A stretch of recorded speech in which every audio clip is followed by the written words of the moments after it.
Hi guys, my name is Pip. Welcome back to my channel. If you're new here, I talk about all things movies, books and pop culture. Today I'm going to be doing a review for the 6th episode of What If. Sorry I haven't done any for the first 5. I've really enjoyed all the others. I really enjoyed the zombies, the Captain Carter and the Black Panther episode and the Assassination Avengers episode. They've all been great, but this one is definitely my favourite so far because it kind of felt like the others did feel realistic, like they could happen, but this felt the most could actually happen in our narrative, like our timeline of the MCU. Like the others definitely would happen in other timelines, but the one that could happen in our sacred timeline, this definitely felt. So we're following Iron Man, and it's the start of Iron Man 1 where he's going to Afghanistan to show his bomb. So we have the thing where he does the peace sign with that guy, and I love that. Just the animation in this series has been so good so far, and it carried on in this episode, which I thought was really, really great. So what happens is he does this thing, and when the Stark bomb comes out, which I thought was always ironic, the fact that he nearly gets killed by a Stark bomb, and he gets all the shrapnel in him by the Stark.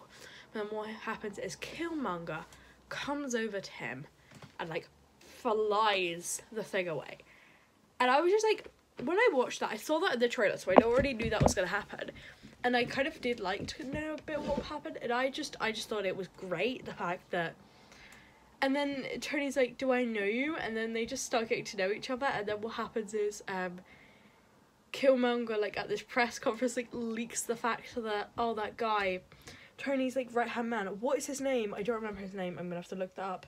He was part of the terrorist group. I'm gonna have to look his name up.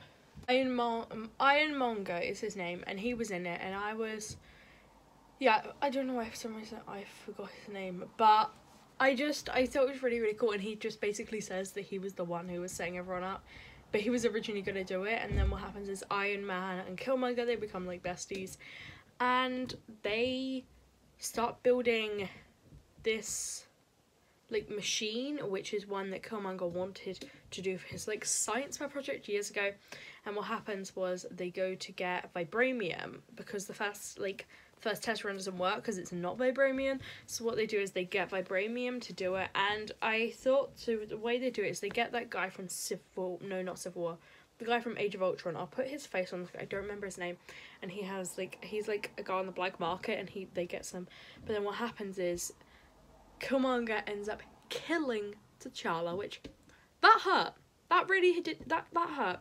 And he also ends up killing Rhodey, who is obviously going to be in the Armor Wars series, which I assume is coming out in 2023. I don't really know, but I'm really looking forward to that. He was obviously in Falcon and the Winter Soldier. He was nominated for something for that, and he was in it for 5 minutes, which I love that for him.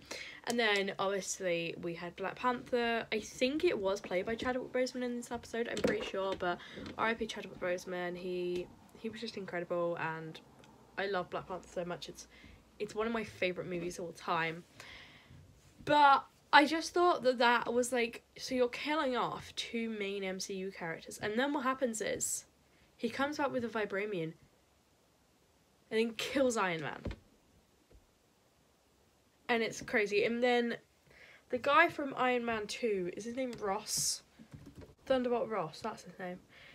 Yeah, and basically Typer in that movie? Oh wow, I did not remember that. Takes over, and it's a Wakanda versus everyone else war, and it's so crazy. We are reunited with Shuri, and at this point Black Panther's dad is not dead. This is his 2nd appearance in What If, and also Shuri's 2nd appearance in What If, so they've been in 2 episodes. This is T'Challa's 3rd appearance, I think. Yeah, because he was in the Zombies episode, his episode, and then out this episode. But I thought that was so cool, the fact they killed off, and then what happens is Killmonger goes to Wakanda to fight for their side, even though he's the one powering these, because he's made a whole army of these robots, and he's the one doing it. And he's got this little machine, and he keeps turning them on and off, and he goes into the world where, in the first Black Panther movie, where he talks to his ancestors, and he talks to T'Challa and says, and then T'Challa asks him, oh, why did you kill me? And he talks about it, and it was just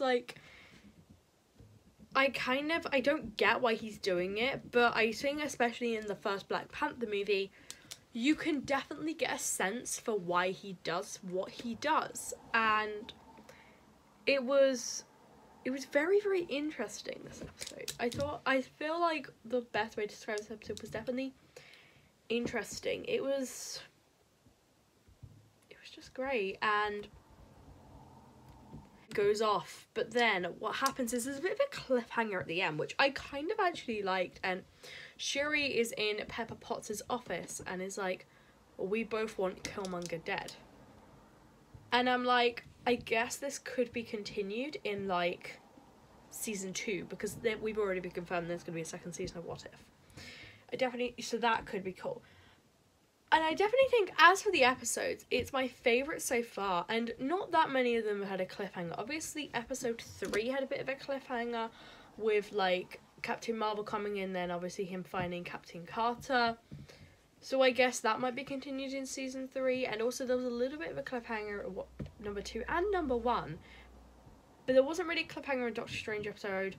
There was maybe, I know they've been talking, like, there's been a rumour of maybe a possible, like, a zombies live action project in the future, which would be cool. But this was wild, this episode. It was just so good. It was definitely my favourite so far. I love Black Panther. I love just the whole world of Black Panther, so it was great to have, like, a almost second Black Panther world, and it was great to kind of, it felt like another, like, Iron Man thing, because obviously we're not going to get Iron Man 4. We've got Ironheart, which is kind of like a new Iron Man film, but it's like a TV show. And I'm really, really looking forward to that, but I just think this was great. I think it's my favourite episode so far. I haven't, like, ranked them. I'm going to rank them at some point. Maybe I'll do that in a minute whilst we're talking, so I can let you know my ranking.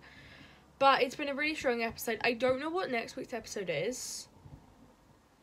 There's one with Gamora holding the, like, Thanos weapon, so is she gonna do, like, the thingy? I don't know. But I've really, really enjoyed this episode. I don't really know if I have much more to add than that. I know this is, like, a really, really short review, but, like, it was so good. The acting was so good. The cliffhanger kind of destroyed my soul a little bit. Apart from that, if you love Marvel and films and all this and that, definitely subscribe to my channel for more content. I will be having more videos coming very, very soon. I have just watched 2 films, one being Everyone's Talking About Jamie, and the second one being the 2021 Cinderella, which was, head over to my Twitter to find out what I gave that out of 5 stars. It was under 3, spoiler alert, it was under 2.75. We're not, yeah. So they will be coming soon. But apart from that, I hope you're having a great day, and I'll see you in a new one soon. Bye.